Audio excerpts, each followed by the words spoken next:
Le modèle des agences marketing traditionnelles est officiellement mort en 2026. Le problème, c'est qu'elles ont oublié de vous le dire. Pendant qu'elles vous distraient avec des présentations PowerPoint ultra colorées, des rapports de 40 pages et des réunions interminables, des systèmes légers pilotés par l'IA sont en train de générer une rentabilité folle pour une fraction du coût. La vérité est brutale. Vous continuez à payer le prix fort pour de l'exécution technique que des algorithmes règlent désormais en tâche de fond. Arrêtez de financer une structure obsolète. Il est temps d'investir, vous, dans de la croissance mesurable. Regardons les choses en face. Quel est le contenu des rapports que vous recevez chaque mois pour votre SEO ou votre SIA? On vous parle de gains d'impression, on vous parle de jolies courbes de trafic, on vous félicite pour des likes, pour des clics sur vos campagnes Google Ads. Mais posez-vous cette question.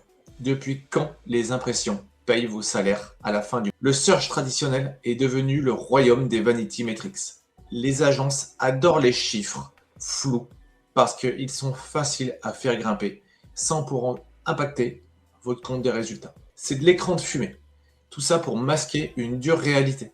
Les structures actuelles sont incapables de résoudre rapidement vos vrais problèmes de conversion. Pourquoi une agence classique met des mois à optimiser une campagne Google SEA ou à structurer le maillage SEO de votre site, parfois avec des outils comme RankMath ou des thèmes comme Avada? Parce que leur modèle économique repose sur le retainer mensuel, l'abonnement mensuel, l'abonnement récurrent. Une agence traditionnelle n'a aucun intérêt financier à résoudre vos problèmes de conversion.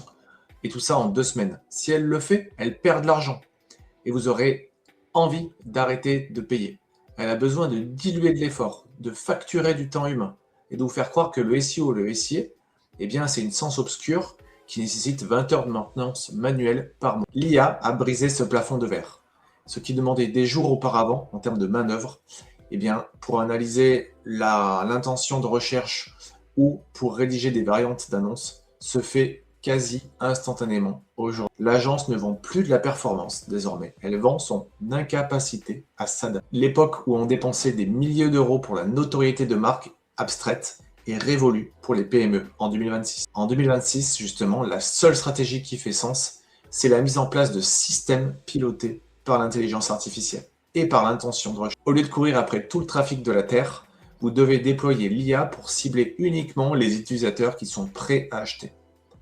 En SEO, on oublie les volumes de recherche inutiles. On utilise l'IA pour cartographier précisément l'intention d'achat immédiate et générer des cookies sémantiques ultra optimisés pour la conversion. En SEA, on arrête de payer des frais de gestion de campagne exorbitants.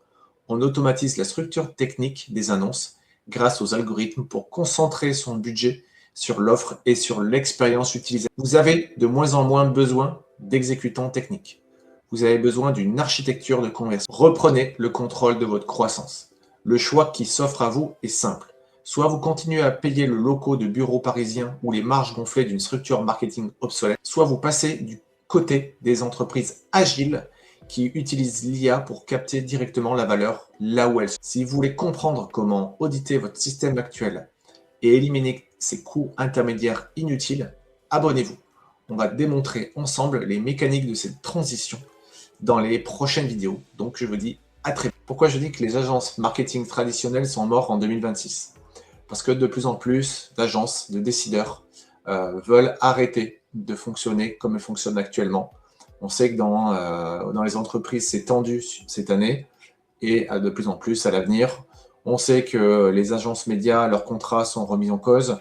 On sait que désormais, les entreprises publicitaires, les agences cherchent à réduire leurs effectifs et à adopter l'IA en interne. Donc, on est sur la fin d'un cycle de très longues années. Désormais, en termes de vanity metrics, c'est la fin du rêve. De plus en plus de décideurs connaissent les vrais KPI, les vrais critères à regarder pour valoriser ou non une campagne d'acquisition en cours. Donc, désormais, on se focalise sur le chiffre d'affaires net généré, sur le coût d'acquisition par lead, sur le taux de conversion réel, et on va chercher à prendre des décisions rapides et à mesurer leur rentabilité. On va éviter de mesurer les impressions, le trafic brut, les clics, les CTR, etc. Ça, c'était plutôt l'ancienne école. Désormais, grâce au tracking, on a la remontée de data qui se fait et on peut enfin piloter les campagnes grâce aux vraies valeurs de chiffre d'affaires et plus aux vanity metrics. Concrètement, comment faire? Eh bien, désormais par l'IA, l'analyse de l'intention de recherche sur les mots-clés saisis par les personnes peut se faire assez rapidement, alors qu'avant c'était plusieurs heures de consultant. Créer des variantes d'annonces sur Google Ads, ça mettait un temps fou. Désormais, ça peut se faire en un clin d'œil ou presque, et ça peut se tester. Pareil pour le maillage, la structure sémantique, ça peut se déployer assez rapidement et les conversions peuvent remonter en temps réel et on n'est plus obligé de subir des PowerPoints très très longs. Les plateformes, elles court-circuitent l'exécution. Pareil, que ce soit Meta, Google, Amazon, elles proposent des solutions qui intègrent l'IA dans leurs outils de gestion de campagne. Et ça, c'est super parce que ce soit de la gestion, de la création, on peut désormais générer des visuels sur Google Ads, faire des choses bien avec l'IA sur Meta.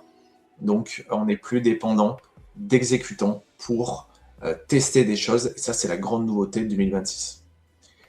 Désormais, chaque annonceur est propriétaire de sa data et il peut surtout en extraire facilement ces data et les analyser et disposer d'une analyse de premier niveau et peut remonter des stats liées à la performance.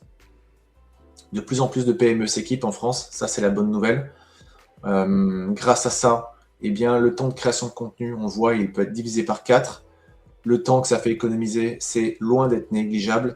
Et taux de conversion, de personnalisation des messages, là aussi, c'est une vraie plus-value. Désormais, on va déployer des systèmes d'intention, c'est-à-dire qu'avant, on parlait de marketing de notoriété.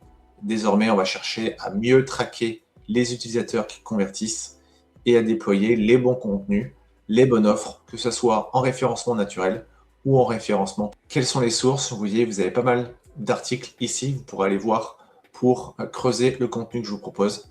Et concrètement, voilà, pour moi, le message que je voulais faire passer, c'est qu'en 2026, vous avez de moins en moins besoin d'exécutants pour déployer vos efforts marketing.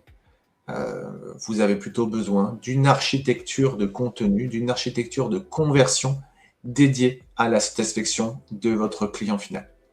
Donc, si vous voulez un coup de main sur tous ces aspects, eh bien, n'hésitez pas à nous solliciter à l'agence Cleatis. On sera heureux de vous aider, que ce soit par un pré-audit initialement sur votre besoin et bien sûr par une prestation d'accompagnement sur tous ces sujets et notamment sur l'acquisition de visiteurs, de visites en SEO, en référencement naturel, en référencement payant SIA et puis en amélioration du taux de conversion. Donc, n'hésitez pas à nous solliciter pour un pré-audit sur contact@cleatis.fr et demandez Damien. Voilà, à très bientôt.